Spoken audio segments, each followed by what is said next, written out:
Good afternoon, Yusek.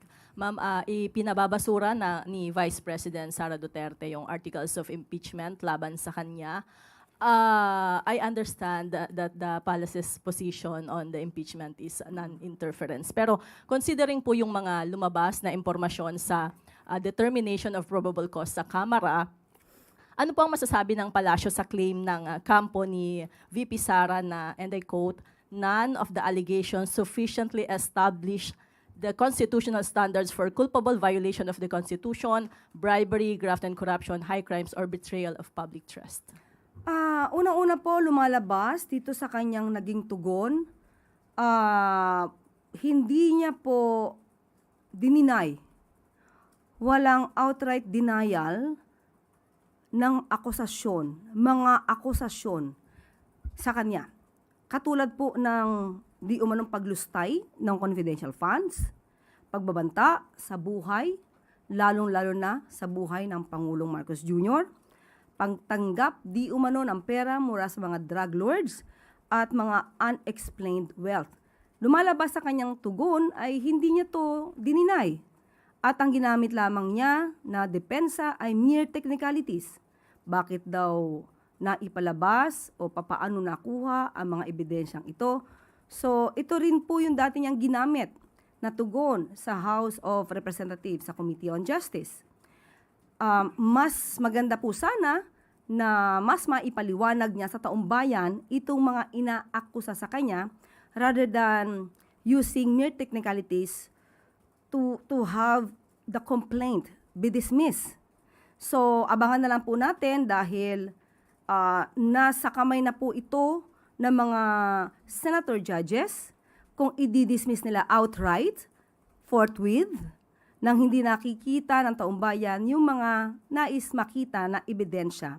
Kung makiklear naman po ang Vice Presidente sa pamamagitan ng mga ebidensya at ito'y madidinay niya, mas maganda pong maklear niya yung pangalan niya at maipaliwanag niyang walang katotohanan lahat yung mga inaakusa sa kanya rather than using mere technicalities. Ibig po bang sabihin niya na kapareho po yung pananaw ng palasyo dun sa resulta naman ng survey ng Octa Research na 74% ng mga Pilipino ay pabor na ituloy ang impeachment trial? Kahapon ay sinagot po natin yan kung ano man po ang resulta ng survey, mataas man, mababa, ang kailangan po dito ay accountability, transparency, lalo na kung ikaw ay isang public servant.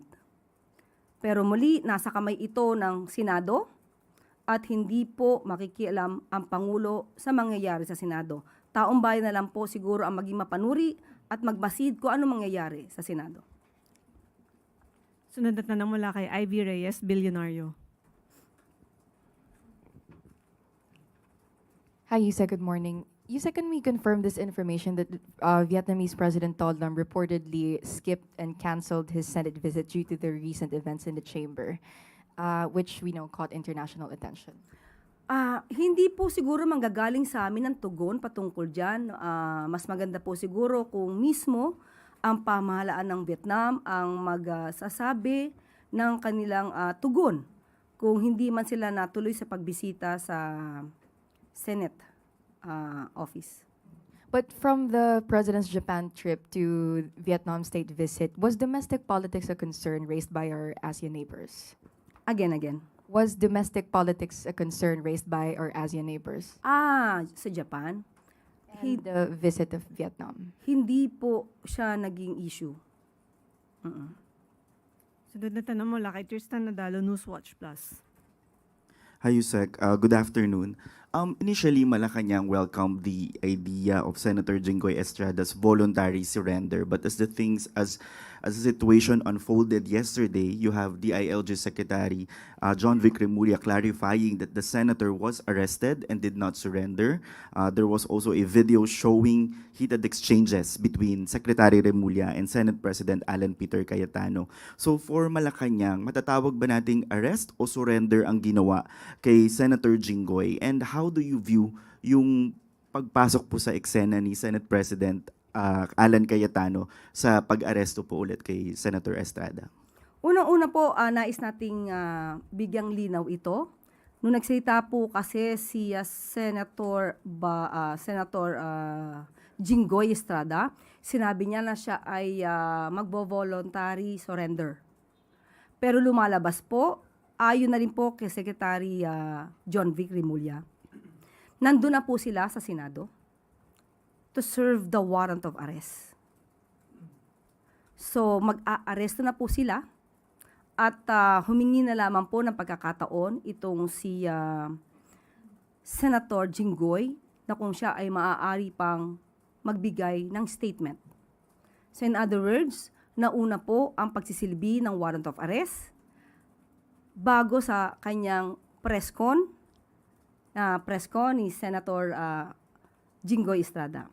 So matatawag po itong pag-aresto dahil hindi po voluntaryong pumunta si Senator Jinggoy Estrada mismo sa mga law enforcers, hindi pumunta sa CIDG, sa PNP, o sa korte sa Sandigan Bayan.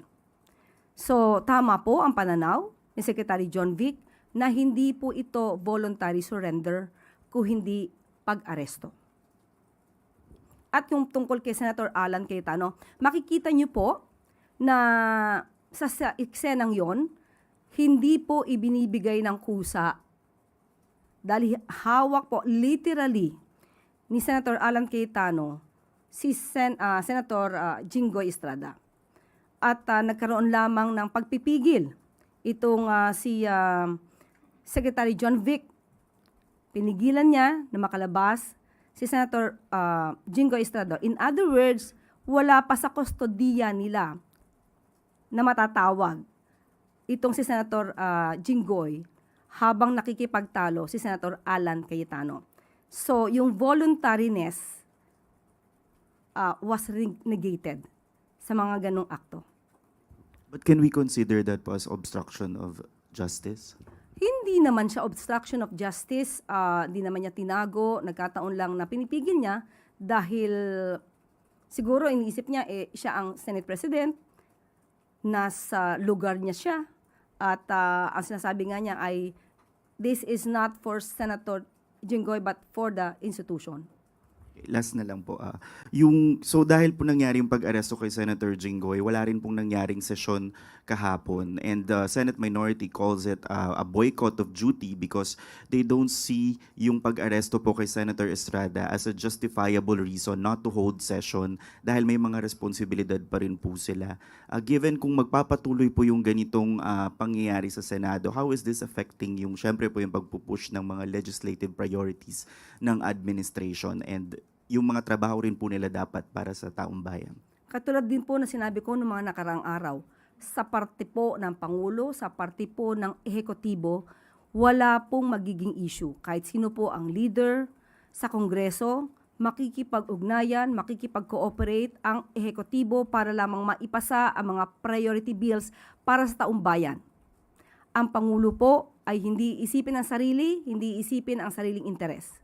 So, yan po ang itanong natin sa Senado dahil tama po, hindi naman po kinakailangan na hindi magtrabaho kahapon dahil maski na po ang paghatid at pagsama kay Senator Jinggoy Estrada bilang kaibigan ay nararapat lamang. Pero hindi po kinakailangang talikuran ang sariling mandato para lang sa ganitong klaseng issue.